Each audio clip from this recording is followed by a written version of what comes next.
Hey everyone, Carissa here, or your lady at the library. Happy to share with you our second installment of the Evolution of Storytelling project. We're still in the spoken stories segment of the project. We'll be moving into illustrated stories in November, so be sure to stay tuned for promotions coming your way soon. In any case, today's workshop is entitled Speak the Speech, Elocution, Diction, and Projection. And our workshop teaching artist today is MARCY Murray. MARCY has been living in Mammoth since the end of last year, though you might have caught her if you made it to the Shakespeare in the Woods production last summer in Much Ado About Nothing. She has a master in fine arts with a focus in classical drama. She's studied in London and she's been involved in theater projects on both the East and West Coast here in the US. So thank you, MARCY, for joining us. Hi, my name is MARCY, and I've done a lot of speaking in public.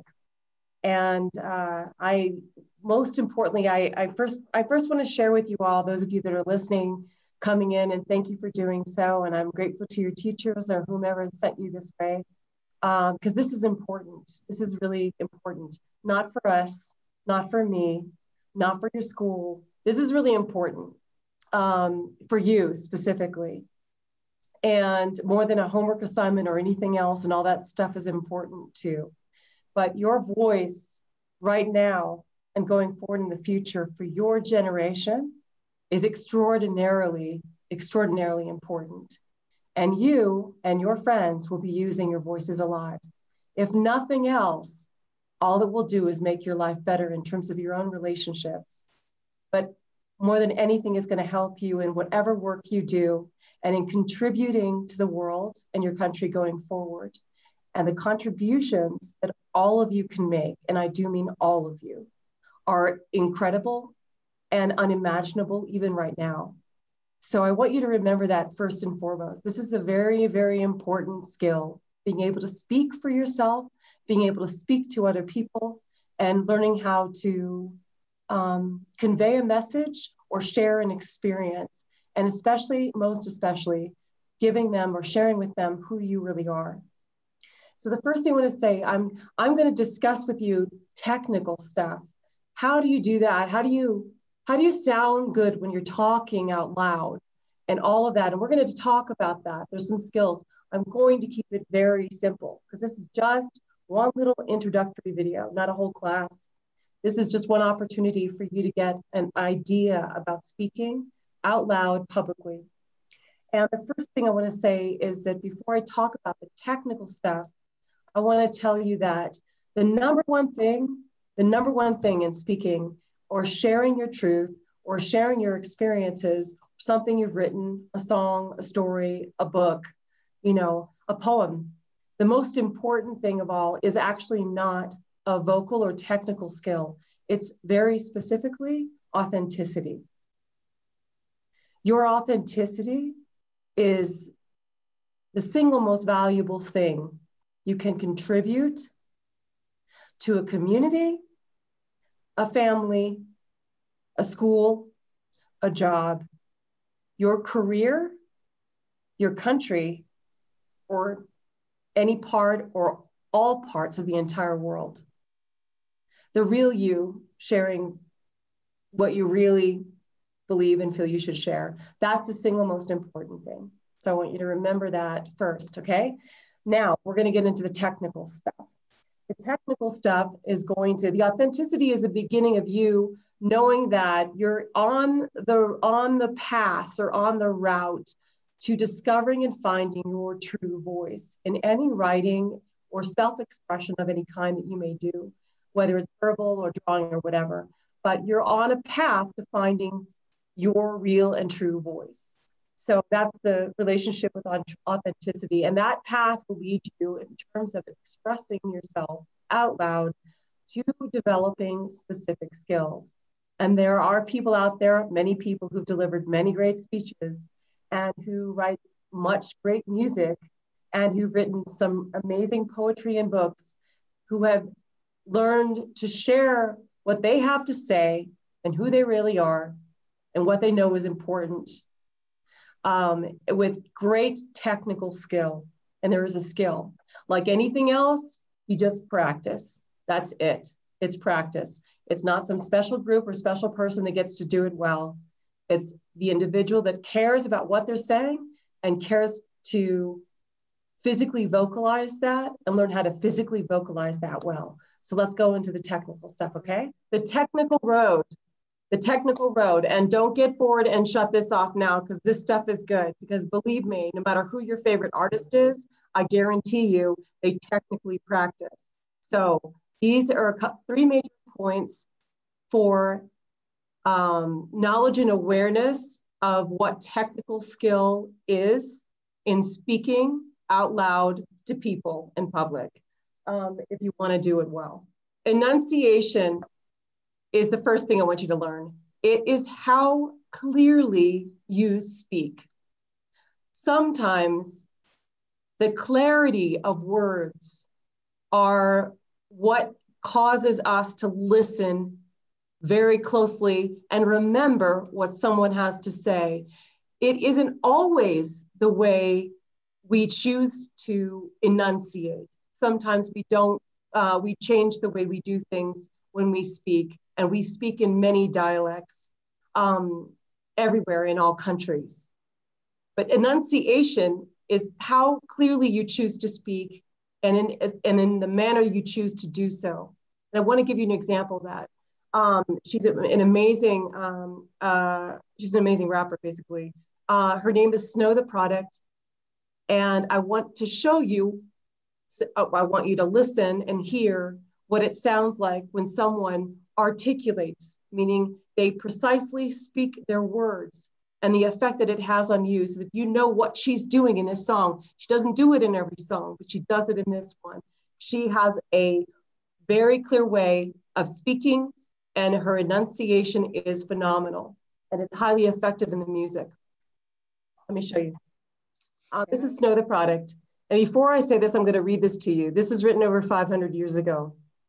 This is William Shakespeare wrote a small little portion in a play where he told the actors how they should say their words, how they should speak their words, how they should speak a speech, and how not to mess it up. And he was very clear about it, and it's a very famous little thing. I'm going to read it to you right now, because I want you to watch her do what he says, because she does, and she does it really well. And she does it in English and Spanish.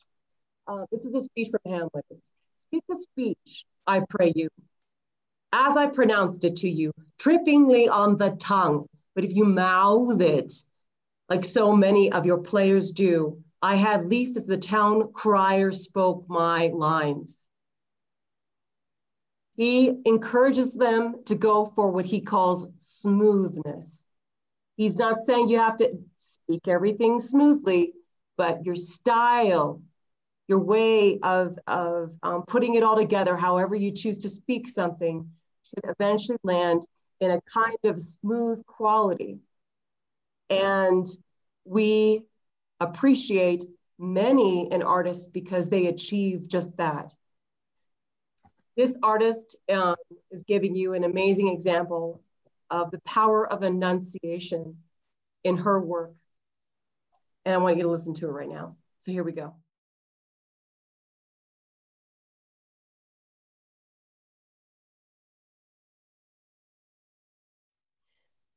So that was an amazing example of enunciation in both English and Spanish, and an artist utilizing pure and simple clarity of words to get her message across. It's hard not to listen to that song, even the first go round, and not remember parts and portions of what she says, because you're taking it all in. With her, between her rhythm and her clarity, it's easy to absorb her message. So that's one technical form of expertise that's extremely effective in any type of public speaking. The second technical ability is that of elocution. Elocution is the skill of clear and expressive speech. It is truly, the art of speaking itself. Word choices might be complicated, word choices might be simple. The meaning or the point of the speaker might be profound or it might be dumb. It doesn't really matter. Elocution has to do with the smoothness of the speech of the speaker. And there's no one in contemporary American history who can better demonstrate that than your former President Obama. So I want you to hear him speak, and I want you to hear a couple people talk about it too. And his elocution skills are outstanding. I want you to hear people talk about them, as well as to hear how he rolls through his words and phrases things, and just the outstanding skill of fluidity in the way he talks publicly.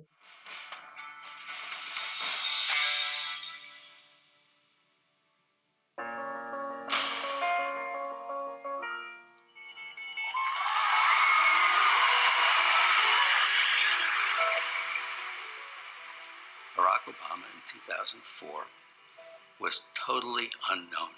People were saying, I don't know who this guy is. I wonder why they picked him. He had his reputation as a bit of an upstart, as sort of a young, rising figure in the party, but no one knew who this guy was. This was his chance to introduce himself to people. Tonight is a particular honor for me because, let's face it, my presence on this stage is pretty unlikely. My father was a foreign student, born and raised in a small village in Kenya. What makes a great political speech is if you can somehow fold your story into this larger American story. The next thing he says is about his mother's family. His grandfather fought in World War II. He used the GI Bill. They settled in Kansas, so white people could say,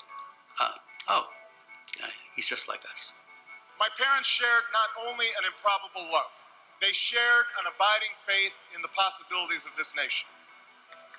I stand here knowing that my story is part of the larger American story, that I owe a debt to all of those who came before me, and that in no other country on earth is my story even possible. Going into this speech, we've had 4 years of George Bush, and we felt as a country like we've grown further apart. 2004 was very much a divisive partisan race. Obama's speech is in some ways an antidote to that.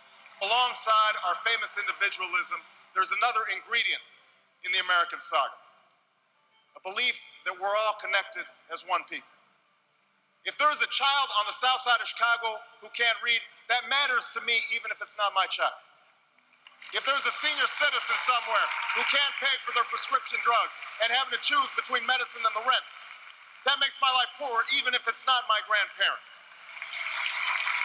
It is that fundamental belief, I am my brother's keeper, I am my sister's keeper, that makes this country work. E pluribus unum, out of many, one. He gives a speech that presages his entire political message in 2008, which is this sort of post-partisan argument. Now, even as we speak, there are those who are preparing to divide us. The spin masters, the negative ad peddlers, who embrace the politics of anything goes. Well, I say to them tonight, there is not a liberal America and a conservative America. There is the United States of America. Obama was born with two great gifts. One is his mind, and the other is his ability to speak to large groups of people. There are three things that Obama does that really makes that speech effective. He wants concrete detail. He likes story, and he loves antithesis, the use of repetition in structure to show contrast. There is not a liberal America or a conservative America. There is one America. There is not a black America and a white America and Latino America and Asian America. There's the United States of America. The pundits like to slice and dice our country. So I want you to notice something about that speech, because a good orator can make you listen so well that you don't really hear what they're doing, but you got the chance to listen to at least a couple people make comments about what he was doing, his word choice, his phrasing, his entire presentation could be dissected. The art of elocution is this clear, fluid, and very distinctive way of speaking that a person chooses in delivering the message that they want to deliver. And his is a very distinctive and fluid style. And he is a very good example of what elocution really, really is. And those that are very good at it, well, it's pretty easy for pretty much anybody to listen to what they have to say, no matter what they're talking about. And the speech never needs to be fancy. And President Obama's speeches were never really fancy. They were just really well constructed and very fluid and very honest. Diction is the next technical skill. Diction is all about style and phrasing and how you decide to present and put your words together. So diction has just primarily to do with style. And hip-hop Shakespeare, which is based in England, decided that they were going to take Shakespeare's words, which are written in something called iambic pentameter, which just means, and you already know this, because if you listen to any contemporary music, you've heard this rhythm and this beat and this structure a million times. It's basically singing a line or speaking a line that has 10 beats in it. And you keep doing 10 beats every single line. And that is called iambic pentameter. And the sound of it goes ba-dum, ba-dum, ba-dum, ba-dum, ba-dum. But you can mess around with it. You can make it sound a little bit different than that if you want to. And this gentleman is going to show you how he uses just basically his choice of words, how he can reflect a tremendous use of diction, utilizing Shakespeare's language and turning it into basically rap. But it really, truly works both ways because of how he stays and works within the structure and how well he uses diction. Good afternoon, ladies and gentlemen. If I could request the resetting of the clock, because it's on 4 minutes at the moment. I presume from the one before. Fantastic. Okay, so my name's Akala. I'm from the Hip Hop Shakespeare Company. And before we get into the philosophy of our work, what that means, what the intention is behind it, I'm going to challenge you guys to a little bit of a pop quiz. And we've done this pop quiz quite a few times. We'll talk about it after we do it. I'm going to simply tell you some quotes.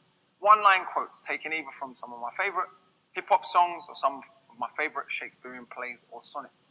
And you're going to tell me, by show of hands, whether you think it's hip-hop or Shakespeare. Does that make sense? Okay. So the first one we'll go for is, to destroy the beauty from which one came. To destroy the beauty from which one came. You think that's hip-hop? Raise your hands, please. If that's Shakespeare, raise your hands, please. Brilliant, brilliant. Okay, about 70% towards Shakespeare. It's from a gentleman known as Sean Carter, better known as Jay-Z, from a track called Can I Live? We'll go for another one. Maybe it's hatred I spew, maybe it's food for the spirit. Maybe it's hatred I spew, maybe it's food for the spirit. Hip-hop? Shakespeare. Okay, another one running towards the Shakespeare. Interesting. Anyone heard of a gentleman known as Eminem? He is not Shakespeare. That's from a track Eminem did with Jay-Z, actually, called Renegade. We'll go for a couple more. Men would rather use their broken weapons than their bare hands. Men would rather use their broken weapons than their bare hands. Hip-hop? Shakespeare. Pretty even spread with a Shakespearean lean. That one is from Shakespeare. It's from a play known as Othello. We go for, I was not born under a rhyming planet. I was not born under a rhyming planet. Hip-hop? Shakespeare. What is Shakespeare? So much ado about nothing. We'll go for two more. We'll go for, the most benevolent king communicates through your dreams. The most benevolent king communicates through your dreams.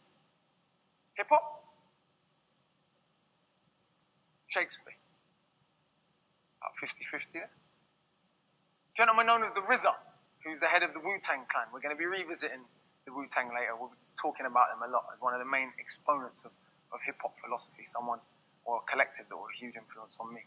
But we'll revisit them. Last quote of the day. Let's go for Socrates' philosophies and hypotheses can't define. Socrates' philosophies and hypotheses can't define. Hip-hop? Shakespeare. Overwhelmingly towards hip-hop on that one. That is hip-hop. That's Wu-Tang again. That's from a gentleman known as Inspector Deck. Interestingly, that quote comes from a single, a track known as Triumph, from the album Wu-Tang Forever. Wu-Tang Forever was the first hip-hop album to go #1 in this country. So that was what made hip-hop crossover, was this kind of lyricism. But we're going to revisit that a little later and revisit the Wu-Tang, as I said. So, as you can see, it wasn't as clear-cut as many of us may have thought. The language used, the subject spoken about, various things make it very, very difficult once the context is taken away, once our perception is taken away. And we have to look at just the raw language of the two art forms. And don't worry, we've done that exercise over 400 times. And as yet, no one has got them all right. Not even some of the most senior professors at some of the most respected Shakespearean institutions in the country. I shan't name names.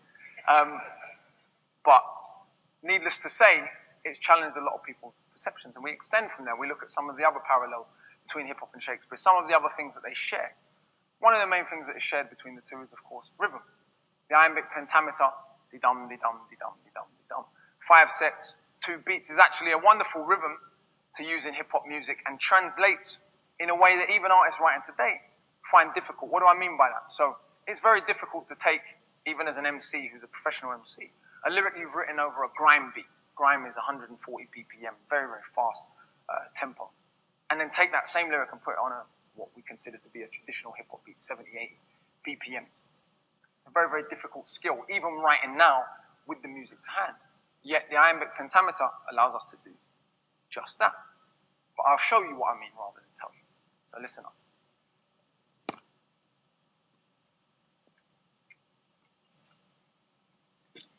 Cue music, please. What you're about to hear, some of you may know of it, some of you may not. It's Shakespeare's most famous poem, Sonnet 18. I haven't doctored it to make it fit to the rhythm, but just listen close. Okay, yo. Shall I compare thee to a summer's day? Thou art my lovely and more temperate. Rough winds do shake the darling buds of May, and summer's lease have all too short a date. Sometimes too hot the eye of heaven shines, and often is his gold complexion dim. And every fair sometimes declines, by chance or nature's changing course untrimmed. But thy eternal summer shall not fade, nor lose possession of the fair thou owest, nor shall death rag thou wanderest in a shade. When in eternal lines to time thou growest, so long as men can breathe or eyes can see, so long lives this, and this gives life to thee. As men can breathe and eyes can see, so long lives this, and this gives life to thee.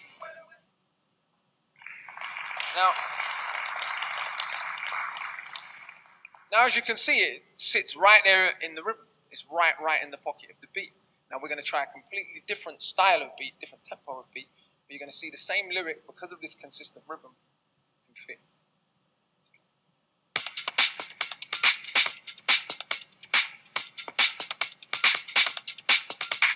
Shall I compare thee to a summer's day? Thou art my lovely and more temperate. Rough winds do shake the darling buds of May, and summer's leaves have all too short a day. Sometimes too hot the eye of heaven shines, and often is his gold complexion dim. And every fair from fair sometimes declines, by chance or nature changing course untrimmed. But that eternal summer shall not fade, nor lose possession of the fair thou owest, nor shall death brag thou wanderest in the shade. When in eternal lines to time thou growest, so long as men can breathe or eyes can see, so long lives this, and this gives life to thee. As men can breathe and eyes can see, so long lives this, and this gives life to thee.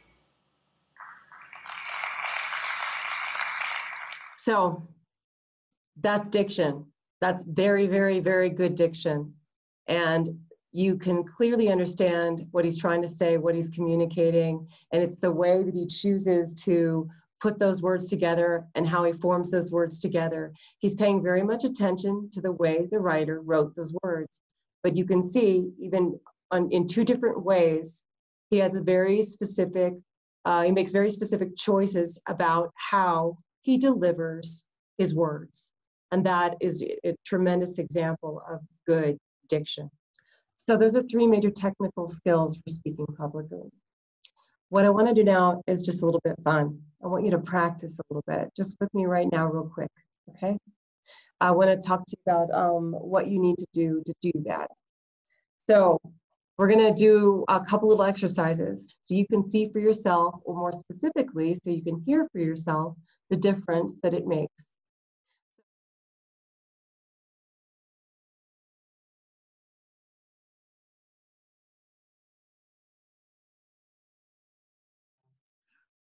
Right now, I want you to notice that there's a couple more videos in the Explore More section below, and I definitely want you to click onto them, okay? One is a TED Talk on several of the greatest speakers that we have in recorded history, meaning audio recorded history. And I think it's entitled 7 Greatest Speakers. It's really interesting. It's not boring, trust me. And it's basically how they do it. And it's interesting to hear how they do what they do. Okay. The second video is of Emma Gonzalez, who has given some major speeches in regards to gun control in America, who was a student who suffered a terrible shooting at her school in Florida.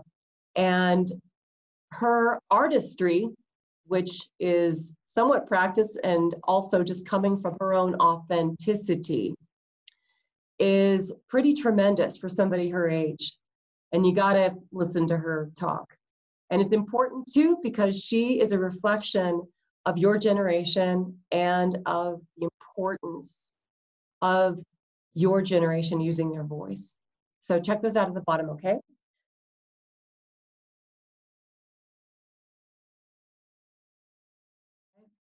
All right, next. So 3 exercises. Back to practicing your speech. First of all, you have to warm up your instrument. Yes, very important.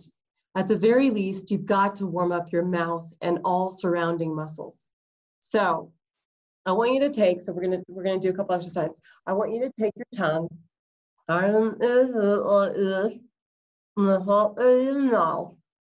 like that.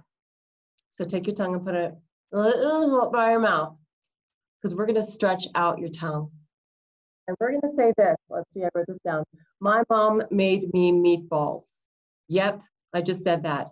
My mom made me meatballs, but while your tongue's on the top of the roof of your mouth. So I want you to put your tongue up there. My mom made me meatballs. My mom made me meatballs. My mom made me meatballs. It's gonna hurt the back of your tongue, and that's the point. Your tongue suddenly is like, wow, I just stretched and got out of bed. It's pretty amazing. You have a more fluid tongue. There's other tongue exercises you can do as well. And believe me, you can tell the difference, okay? The next one, people don't know about this. You have a jaw. Well, you might know that, but your jawbone has some muscles. They can get tight. They can clench. A lot of our stress and our anger go in them. You've seen people do this when they're really mad. They get really tense through here. So you're gonna take, when you're gonna practice speaking or singing or whatever, where you're gonna say things out loud, you wanna practice them, you're gonna take your fingers and you're gonna just start to rub those muscles really quickly. Just gently, and for a while, you can stretch your mouth out a little bit while you do that. It's all about the jaw right now. You're just gonna rub them and press them and rub them and press them, just for about a minute or 2. Really get your jaw to relax more and more. The more it relaxes, you'll feel the difference. The more you're gonna wanna do that, because you're gonna kind of like the feeling. It feels better to be relaxed than to be tight and tense and stressed, right? Even when you speak. Next one, we're gonna motor the lips. The lips have to warm up too. So you're gonna take your lips together, and first you're gonna make a weird sound. I'm gonna try to make it right now, and I hope I make it right. It's like a boat. You're just gonna make yourself do it. Don't think it through. It's just, you gotta just jump in there and try.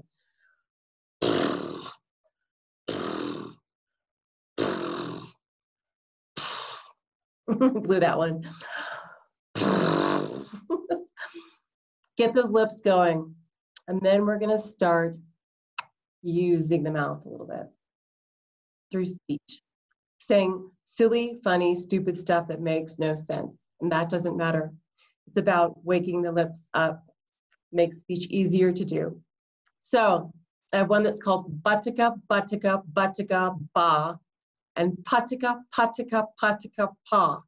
Those are explosive sounds. They're very explosive in their sound. Those are consonants that make you go pop and puh and buh and make you really pierce your lips and blow out the word that you're about to say.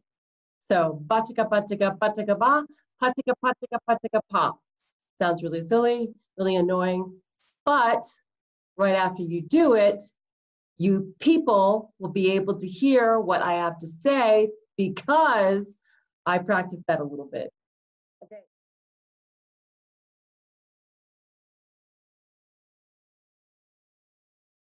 Okay.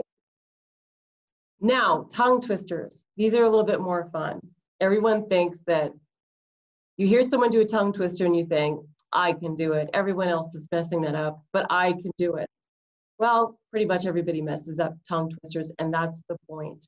But they're extremely good in developing your pronunciation, your articulation, and the command and power and control you have over words. And that's the name of the game, frankly. Okay, the first one is unique New York. Unique New York. Unique New York. Now try to say it fast. Unique New York, unique New York, unique New York. I cannot do it, but maybe some of you can. So unique New York, not hard to remember. Next one is red leather, yellow leather. Doesn't sound like it's hard. Red leather, yellow leather. Red leather, yellow leather. Red leather, yellow leather. Got to say the whole words. Red leather, yellow leather. Red leather, yellow leather. I can't do it better. Red leather, yellow leather. Okay? Keep trying that one. That's extremely good for your tongue, not just your lips. So another one. She says, she shall, S's are tough, tougher than they seem. She says, she shall sew a sheet. She says, she shall sew a sheet. She says, she shall sew a sheet. She says, she shall sew a sheet. She says, she shall show, see, there we go.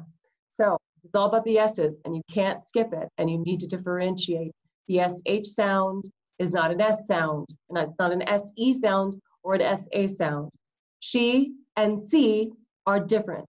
Can you articulate the two while saying everything really quickly together? And then when you do practice these things, trust me, you don't trip over your words when you speak in front of anybody after you practice these things.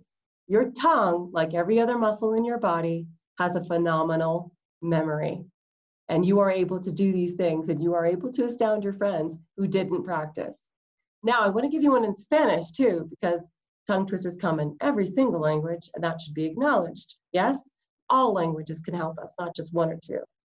So, here's a Spanish one. En tres tristes trastos tragaban trigo tres tristes tigres. Let's do that again. En tres tristes, see, I messed that one up. Let me try again. En tres tristes trastos tragaban trigo tres tristes tigres. Yeah, I have to look at it because that's a new one for me. So that's another amazing one. Again, an explosive sound, what's called a plosive. It's a consonant that makes you go t or p or b. All those plosive sounds, all that explosion is something you're supposed to be in command of when you're speaking, so you know how to use it well. And people listen when you know how to use it well. All right.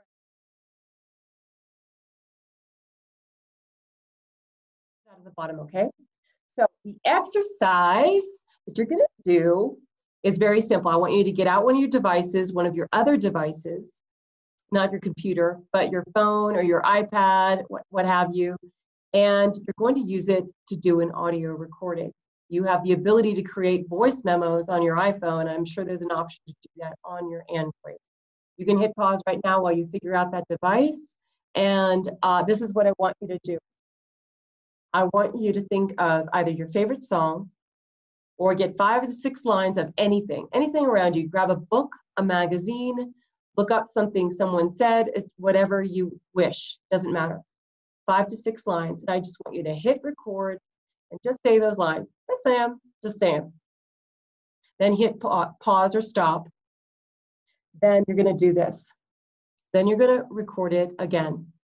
You're going to say the words very slowly, all of them, not fast at all, the entire thing. And as I'm doing right now, you are going to overpronounce your words while you do that, okay?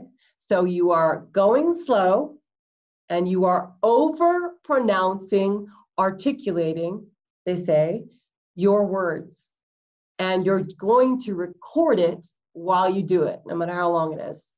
You will not rush. You will do it slowly. You will overpronounce it. Then you're going to hit pause again. And then you're going to do a final recording. You're going to take a deep breath, forget everything I said, and you're going to speak your little speech and record it right into the phone. And I want you to listen to all 3 of them. Okay, so once you have all 3 recordings, and do it, I know you got your phone so close by, you just need to grab it and do it, trust me. We don't know what we sound like. We think we know what we sound like, but you don't really know until you really hear your voice. It's good to hear your voice, at the very least. If you are feeling courageous, we would love it if you would put that little recording, all of it, ideally, or some of it, into an email and send it off here to the library program. And we would love to listen to it. And I'd be happy, more than happy, to give you feedback or pointers or anything. At the very least, you might consider sharing it with your teacher, because that would be really nice of you. That'd be really good. In regards to the recording, we will only be listening to it to give you feedback, and it will not be shared with anybody else. Definitely not without anyone's permission, of course. So if you are interested in doing that, you can do that, okay?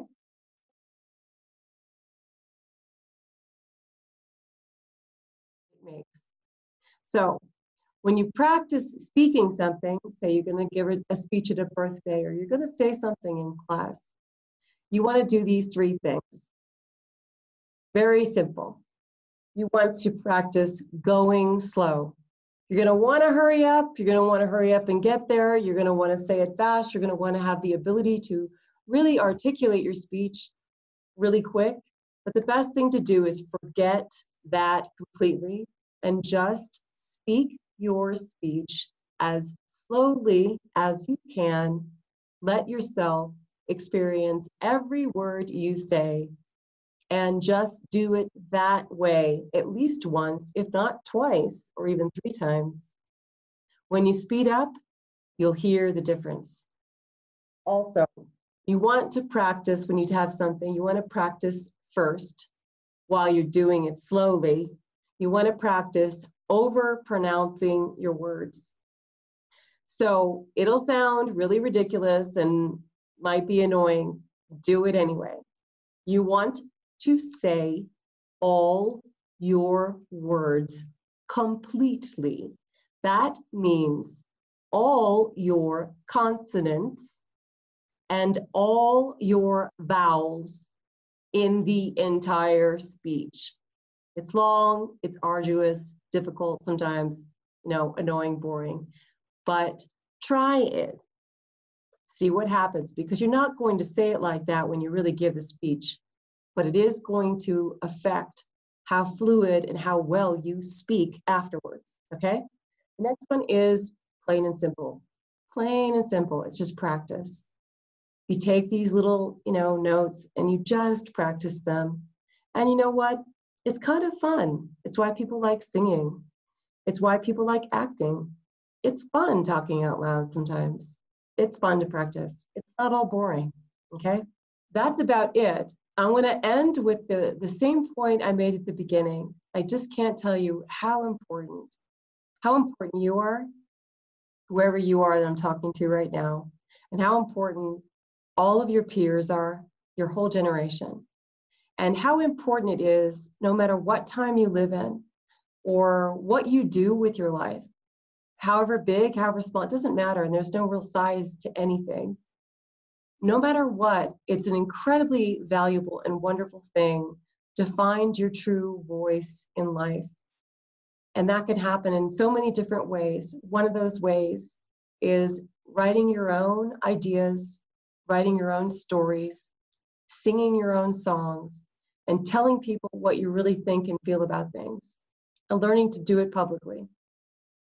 So I want to encourage you to be as authentic as you possibly can and give yourself a chance at really, truly expressing your voice. Thanks for listening.